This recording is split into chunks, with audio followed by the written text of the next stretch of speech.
Salut à tous, bienvenue sur le plateau de C'est quoi un ingénieur pour un nouveau numéro.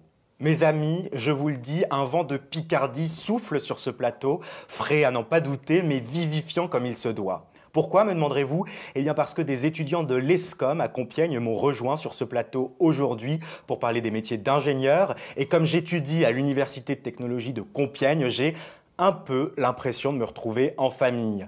Éline Moquier et Irène Pitard, bonjour. Bonjour. Bonjour. Je le disais, vous êtes toutes les deux étudiantes à l'ESCOM, une école de chimie en 4e année. Et avec vous, on va tenter d'en savoir un peu plus sur les métiers d'ingénieur.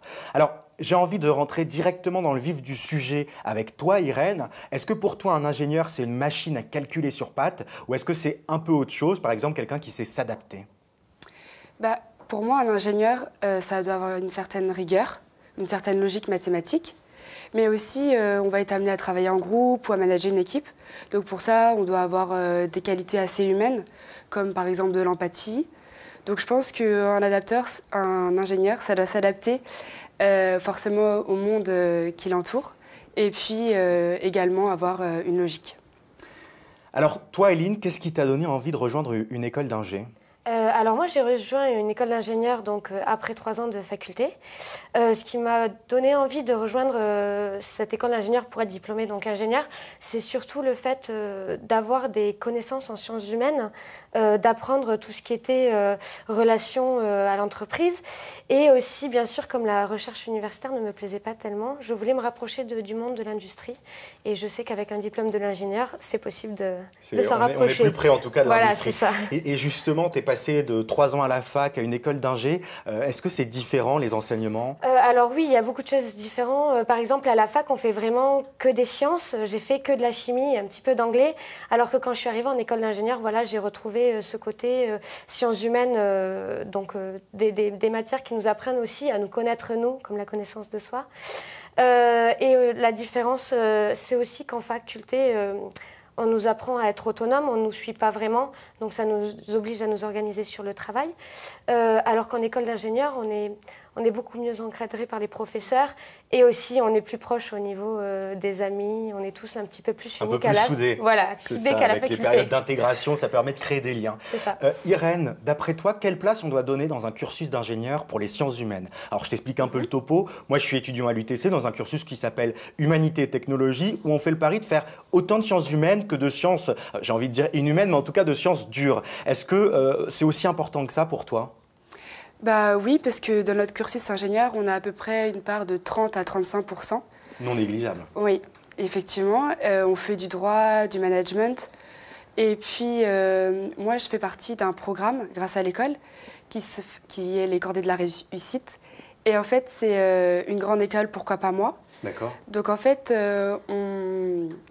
c'est des jeunes qui sont des milieux défavorisés. Et on leur donne des cours de français ou de philosophie, on a une interaction avec eux. Et le but, c'est de leur donner envie de faire des études plus poussées, qui n'ont pas forcément la chance de pouvoir réaliser, parce que leurs parents ne les encouragent pas forcément. Du coup, l'école estime que c'est important de pouvoir leur donner cette envie, cette chance que nous, on a de faire partie d'une école d'ingénieurs. Créer des liens entre des ingénieurs en devenir et aussi des élèves. Alors, vous avez toutes les deux réalisé un premier long stage en entreprise. Je me tourne vers toi en première, Éline. Est-ce que tu peux nous en parler un peu? Est-ce que c'est compliqué de passer du statut d'étudiante à celui de stagiaire? Alors moi, justement, j'ai eu un petit peu de stress et énormément d'appréhension pour ce passage de statut. C'était pas forcément le sujet de mon stage qui me dérangeait puisque c'était de la chimie organique et j'étais quand même à l'aise. C'est pour ça que tu as amené des gants d'ailleurs. Voilà, c'est pour ça que j'ai amené des gants parce qu'on n'est pas toujours amené à travailler avec des produits très sains. C'était plus la façon dont ça allait se passer, l'interaction avec les collègues, mon maître de stage et si j'étais capable de m'adapter à cette entreprise-là et à ce milieu professionnel. Et toi, Irène, qu'est-ce que tu en retiens de cette période de stage? Moi, j'ai beaucoup aimé. Je me suis sentie tout de suite très à l'aise avec mes collègues qui m'ont fait énormément confiance. Et donc, j'avais mes propres horaires et je pouvais vraiment travailler comme je le voulais. Alors je vois que tu nous as amené, on le voit peut-être pas très bien, mais c'est un pot de rouge à lèvres en fait que tu as fait dans le cadre d'un projet, donc on le voit. Tu as été stagiaire, tu peux même nous faire du rouge à lèvres. Est-ce que tu es déjà une ingénieure ou est-ce que tu te considères déjà comme une ingénieure ou pas encore tout à fait? Il te reste un an d'études, c'est ça? Oui, c'est exactement ça. Au début de l'année, ça me paraissait vraiment loin, mais au cours de cette année, on a eu pas mal de semaines de TP et de projets à rendre, ainsi que de choix d'options. Du coup, maintenant, là, je pense que je me rapproche vraiment plus de mon métier.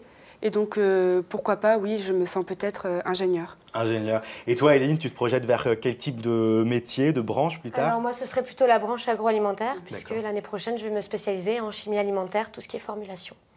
Voilà. Alors, Irène, d'un point de vue mobilité à l'étranger, est-ce que pour toi, un ingénieur, ça doit bouger, voyager? Ah oui, c'est hyper important. C'est vraiment une qualité qu'un ingénieur doit avoir.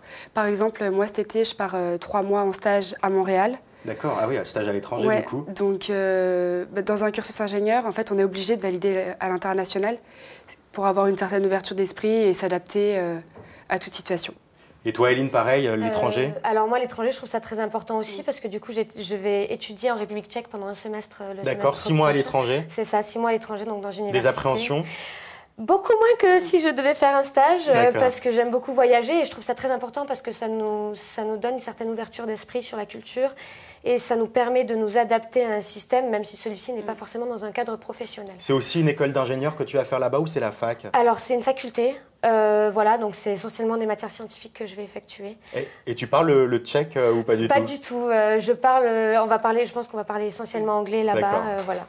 Très bien. Écoutez, Éline, Irène, merci beaucoup d'être venue sur ce plateau, d'avoir partagé un peu ce cursus avec nous, ce cursus en devenir, et merci à vous d'avoir suivi ce nouveau numéro de C'est quoi un ingénieur? Alors vous connaissez désormais une nouvelle facette du métier, ou plutôt de ce que ça va être. Vous êtes des ingénieurs un peu wannabe, en devenir, mais vous le savez, il existe beaucoup d'autres facettes du métier d'ingénieur. Alors je vous propose qu'on se retrouve très vite, ici même, sur ce plateau, pour une nouvelle émission. Et d'ici là, je vous donne rendez-vous sur demain.fr, sur mcetv.fr, pour voir, revoir et partager cette émission. Et aussi rendez-vous sur mon blog, l'ingénu ingénieur. À très vite, salut!